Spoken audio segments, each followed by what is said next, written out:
আজকে এটা মটরের ঘুগনিটা যে বানিয়েছি কমপ্লিট মশলাবিহীন।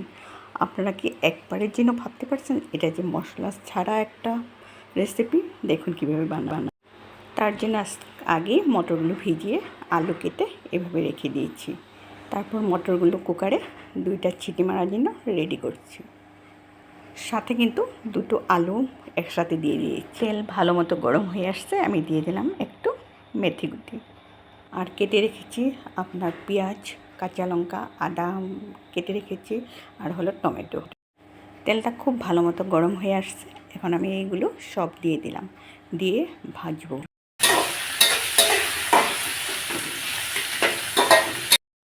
আর দিয়ে দিলাম এখানে হলুদ গুঁড়ো। তারপর খুব ভালো মতো এগুলো ভাজা ভাজা হয়ে গেছে। এখন দিয়ে দিব বয়েল করা আলু 2টো।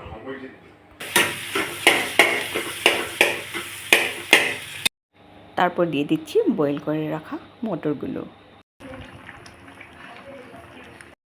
আর আমি কি দিয়ে দিলাম, বাড়িতে বানানো কচুরি মেথি। দেখুন